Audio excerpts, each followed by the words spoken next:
मुसलमानों की हुकूमत के हवाले से 712 से लेके 855 तक यहाँ पे अरबों ने यहाँ पे हुकूमत की।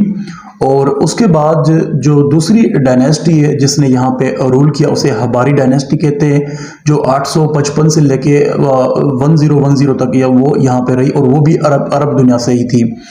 इस हबारी डायनेस्टी के दौरान जिस बंदे ने सब कॉन्टिनेंट पे जिस मुसलमान बंदे ने अटैक किया, वो मैंने आपको बताया था कि महमूद गजना था, जिन्होंने 1000 में उन्होंने सोमनाथ मंदिर पे अटैक किया था।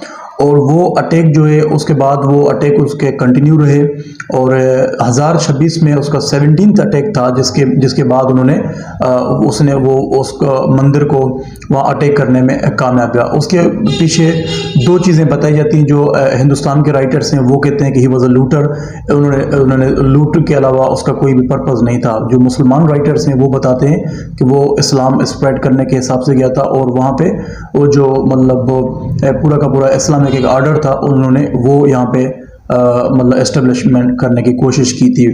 बहरहाल ये एक पहला बंदा था जिसने अटैक किया। उसके बाद जो दूसरा अटैक बताते हैं वो 1191 में बैटल ऑफ टेरेन, जिसमें मोहम्मद घोरी और पृथ्वी चौहान उनके बीच में पहली बैटल ऑफ टेरेन हुई है, जिसमें पृथ्वी चौहान ने मोहम्मद घोरी को डिफीट किया। बट सेकंड जो बैटल ऑफ टेरेन हुई है वो हुई 1192 में, जिसमें मोहम्मद घोरी ने पृथ्वी चौहान को डिफीट करके यहाँ पे मुसलमानों की हुकूमत कायम की है।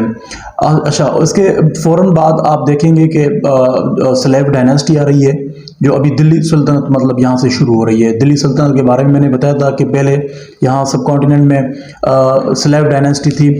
स्लेव डायनेस्टी 1206 से लेके 1290 तक, और 1290 के बाद 1320 तक खिलजी डायनेस्टी थी। 1320 के बाद 1320 से लेके 1414 तक यहाँ पे जो डायनेस्टी थी वो आपकी तुगलक डायनेस्टी है। 1414 से लेके 1451 तक यहाँ पे सैयद डायनेस्टी है। सैयद डायनेस्टी के बाद जो लास्ट डायनेस्टी थी वो थी लोधी डायनेस्टी, जो 1451 से लेके 1526 तक यहाँ पे मतलब राइज रही है। दिल्ली सल्तनत है। उसके बाद मुगल एरा आ रही है, और मुगल एरा में जो पहला जो बंदा था वो आपको पता है कि बाबर था, जिन्होंने 1526 में फर्स्ट जो बैटल थी, बैटल ऑफ पानीपत, उसमें उन्होंने अच्छा, मुगल हुक्मरानों में जो पहला मुगल हुक्मरान था वो बाबर था, जिन्होंने फर्स्ट बैटल ऑफ पानीपत उन्होंने 1526 में उन्होंने यहाँ पे लोधियों को हराया। और इसी तरह उन्होंने मुगल जो हुक्मरान है, मुगलों का जो रूल है वो यहाँ पे एस्टेब्लिश किया। बाबर के बाद जो दूसरा बंदा था हुमायूं था। हुमायूं के बाद शेरशाह सूरी है, पर वो मुगल नहीं है। और शेरशाह सूरी के बाद जो बंदा है यहाँ पे हुमायूं फिर से आ रहा है 1-2 साल के लिए।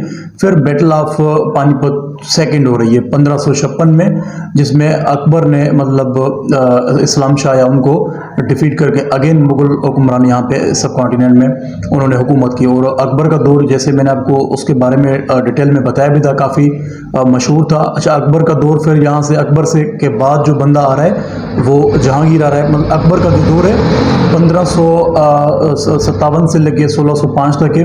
1605 के बाद जो है वो जहांगीर मुगल का रूल आ रहा है। जहांगीर के बाद शाहजहां के बाद जो दूसरा बंदा है वो औरंगजेब था। औरंगजेब यहाँ तक जो मुगल जो प्रेस्टिजियस या जिनको जो मशहूर हुक्मरान है वो सारे के सारे ये हैं। बाकी जो थे पीछे वो छोटे छोटे मतलब हुक्मरान थे जिनकी इतनी इम्पोर्टेंस या सिग्निफिकेंस नहीं है। और यहीं से ही जो डाउनफॉल ऑफ मुगल या मुसलमानों की जो हुकूमत है वो यहाँ से उनका डाउनफॉल शुरू होता है। अच्छा, ये मुसलमानों का 1526 से लेकर 1857 तक मुगलों की यहाँ पे हुकूमत रही। जो लास्ट पार्ट है इस लेक्चर का, उस लेक्चर में वो ये बात है कि मुसलमानों का डाउनफॉल सब कॉन्टिनेंट में क्यों हुआ, उसके पीछे जो रीजंस थे वो क्या थे। मैंने क्लास में भी ये बात बताई थी कि कुछ हिस्टोरियंस का ये मानना है कि जो औरंगजेब मुगल थे, लास्ट मतलब जो मुगल थे, जो इन्फ्लुएंशियल बंदा था, उसकी जो साउथ पॉलिसी थी, साउथ पॉलिसी में उन्होंने स्टेट ऑफ गोलकंडा और बीजापुर पे जो अपनी कॉन्क्वेस्ट के लिए उन्होंने जो सारी की सारी एनर्जीज वहाँ पे लगाई। बीच में मराठा स्टेट थी तो उन्होंने 25 साल ले लिए। 25 ईयर्स उन्होंने उनको कॉन्कर करने में ले लिए। तो इसमें यह हुआ कि नॉर्थ इंडिया जितनी भी थी उसके ऊपर जो छोटे छोटे जो किंगडम्स या बाकी जो वहाँ के मकामी लोग थे वो वहाँ पे काबिज हो गए थे और नॉर्थ इंडियन के हाथ से बिल्कुल मुकम्मल तौर पे चली गई थी। उसके अलावा बाद में जो जितने भी रूलर्स थे उनमें कोई भी इतना इन्फ्लुएंशियल बंदा या मतलब कोई ब्रेव बंदा नहीं था। तो इससे ये हुआ कि मतलब उनके पास जो फाइटिंग वाला स्पिरिट था वो भी नहीं रहा।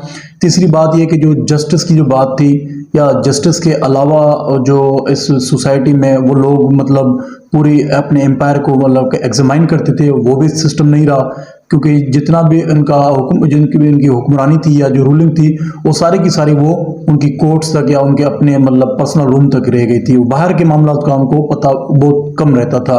और आखिरी बात ये भी बताई जाती है कि ये जो लोग थे वो लग्जरी के पीछे बहुत ज़्यादा होते थे और इनकी जो कोर्ट्स वगैरह थी उनमें मतलब म्यूज़िक नाइट्स वगैरह वगैरह और एंटरटेनमेंट पर्पज़ के लिए ज़्यादा इस्तेमाल होती थी रदर देन एडमिनिस्ट्रेटिव पर्पज़। तो ये काफ़ी जो 4-5-6 जो रीजंस थे, बाकी तो मैंने क्लास में आपको डिटेल में बताए थे। तो ये सारे के सारे रीजंस थे इनकी बिहाफ पे यहाँ पे मुसलमानों का डाउनफॉल हुआ। और आखिरी जो रीज़न है जो सबसे ज़्यादा इंपॉर्टेंट है वो है कि फॉरेन जो यूरोपियन फोर्सेस थे ये सब कॉन्टिनेंट में आए। उसमें आपको पता है कि पहले पोर्चुगीज़ आए थे, उसके बाद इंग्लिश है, उसके बाद फ्रेंच है, उसके बाद डच है, उसके बाद फ्रेंच। ये 4 फोर्सेस थे। पहले तो वो आपस में उनकी लड़ाई चल रही थी, पर इन सब फोर्सेस में से जो कामयाब फोर्स था वो इंग्लिश थी। और इंग्लिश के जो जनरल्स थे या जो उनके जो लीडर्स थे वो काफ़ी स्ट्रांग थे और उन्होंने अपनी पॉलिसीज़ के थ्रू मुसलमान जितने भी थे वो इतने मुसलमान जो बकाया लीडर इतने सागाशियस नहीं थे। और इस चीज़ की बेसिस पे अंग्रेज़ों ने यहाँ पे आहिस्ता आहिस्ता मुसलमानों की हुकूमत को मुकम्मल तौर पे ख़त्म कर दिया। उन्होंने मुसलमान जो छोटे जो लीडर्स थे जैसे बंगाल का जो मतलब डाउनफॉल हुआ बैटल ऑफ प्लासी में, या उसके बाद आहिस्ता आहिस्ता वो करके उन्होंने पूरे के पूरे मुसलमान हुक्मरान या हुकूमत को मुकम्मल तौर पे ख़त्म कर दिया। बाकी उसके पीछे जो रीजंस हैं वो आप अपने नोटबुक से या स्लाइड से भी आप लोग देख सकते हैं।